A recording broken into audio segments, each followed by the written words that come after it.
More than any other night in recent memory, the focus of Americans everywhere is on the White House. President Joe Biden, after stunning the nation Sunday and turning the 2024 presidential race upside down, will explain why he has withdrawn his bid for re-election. Now, his decision recalls the drama of 1968 when Lyndon Johnson opted not to seek re-election amidst unrest in the country, the war in Vietnam, and a possible defeat at the ballot box.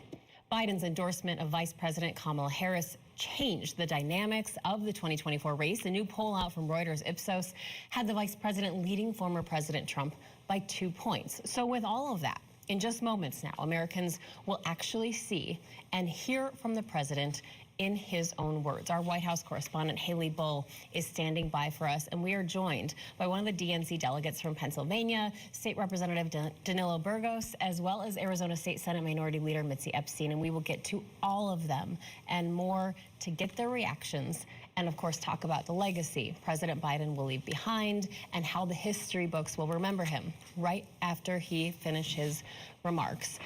We have so much to cover, and there's been so much speculation about what exactly we are going to hear the president say. We have seen some excerpts of his speech, but we don't know exactly how long. Here he is taking the desk. Americans, I'm speaking to you tonight from behind the resolute desk in the Oval Office.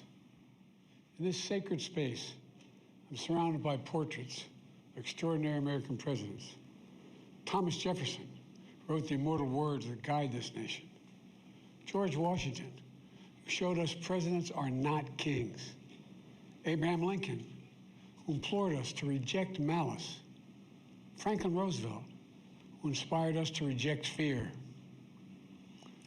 I revere this office, but I love my country more. It's been the honor of my life to serve as your president.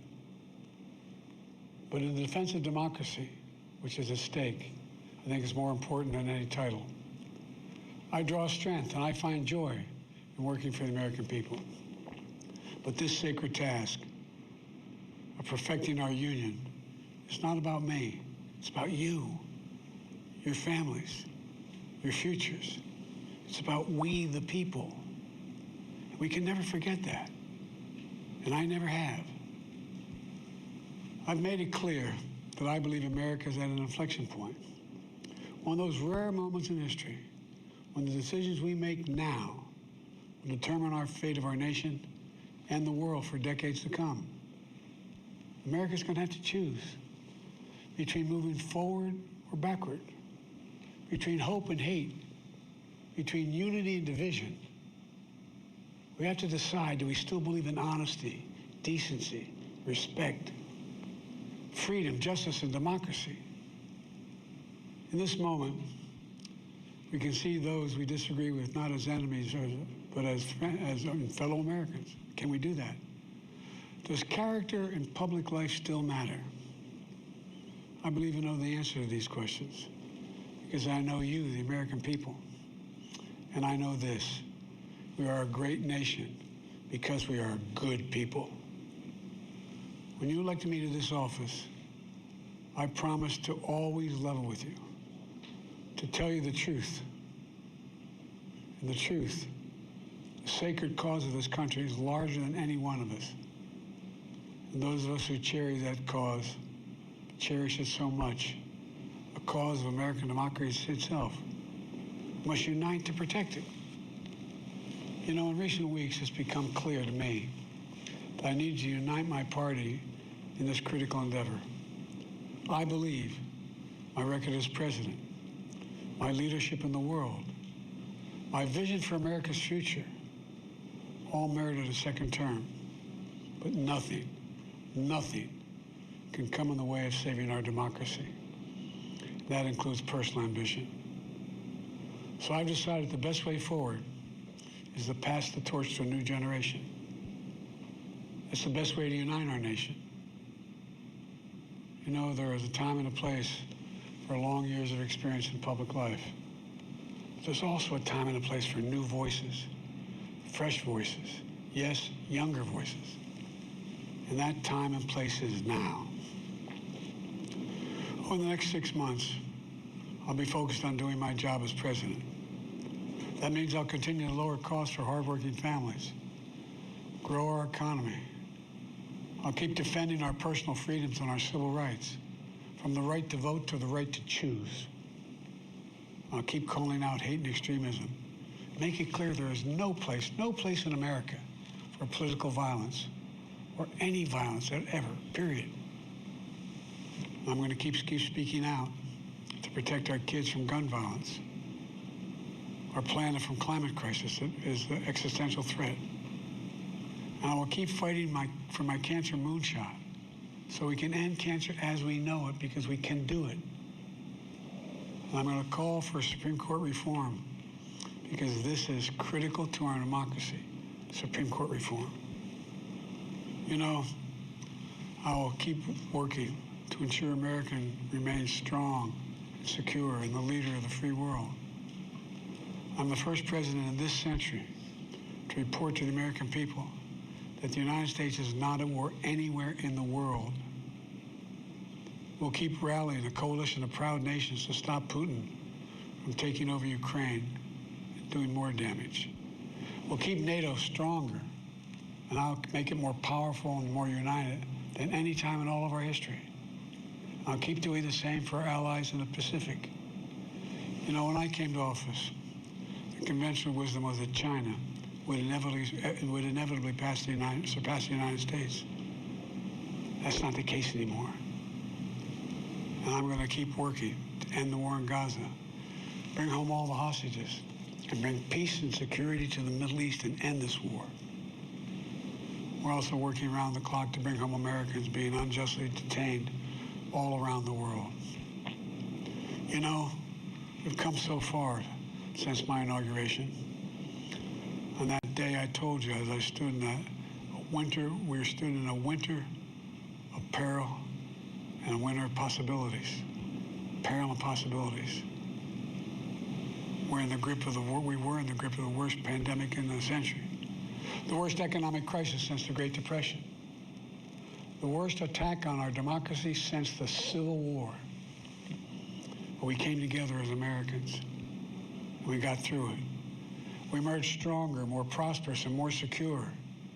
Today, we have the strongest economy in the world, creating nearly 16 million new jobs, a record. Wages are up. Inflation continues to come down. The racial wealth gap is the lowest it's been in 20 years. We're literally rebuilding our entire nation, urban, suburban, rural, and tribal communities. Manufacturing has come back to America. We're leading the world again in chips and science and innovation. We finally beat Big Pharma after all these years to lower the cost of prescription drugs for seniors. And I'm going to keep fighting to make sure we lower the cost for everyone, not just seniors.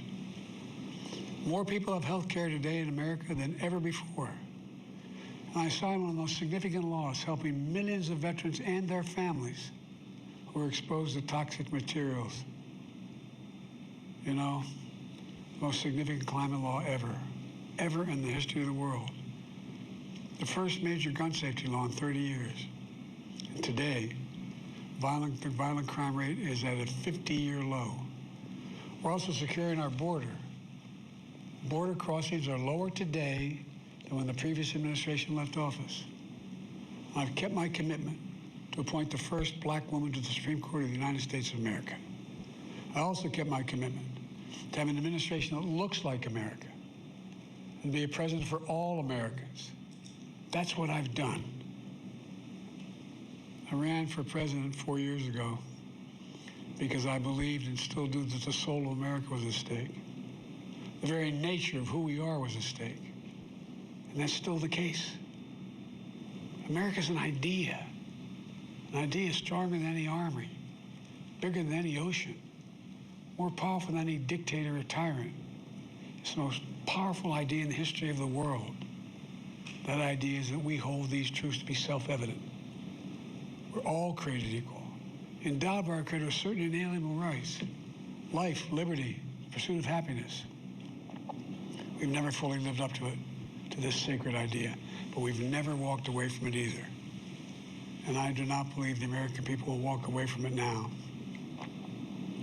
In just a few months, the American people will choose the course of America's future. I made my choice. I've made my views known. I would like to thank our great Vice President Kamala Harris. She's experienced, she's tough, she's capable. She's been an incredible partner to me and a leader for our country. Now the choice is up to you, the American people. When you make that choice, remember the words of Benjamin Franklin hanging on my wall here in the Oval Office, alongside the busts of Dr. King and Rosa Parks and Cesar Chavez. When Ben Franklin was asked, as he emerged from the convention going on, whether the founders have given America a monarchy or republic, Franklin's response was, a republic, if you can keep it. A republic, if you can keep it. Whether we keep our republic is now in your hands. My fellow Americans, it's been the privilege of my life to serve this nation for over 50 years. Nowhere else on earth could a kid with a stutter from modest beginnings in Scranton, Pennsylvania, and Claymont, Delaware, one day sit behind the resolute desk in the Oval Office as President of the United States. But here I am. That's what's so special about America. We're a nation of promise and possibilities, of dreamers and doers, of ordinary Americans doing extraordinary things. I've given my heart and my soul to our nation, like so many others. I've been blessed a million times in return with the love and support of the American people. I hope you have some idea how grateful I am to all of you. The great thing about America is here, kings and dictators do not rule, the people do. History is in your hands. The power is in your hands. The idea of America lies in your hands. We just have to keep faith, keep the faith, and remember who we are. We're the United States of America, and there's simply nothing beyond our capacity when we do it together. So let's act together, preserve our democracy. God bless you all. May God protect our children.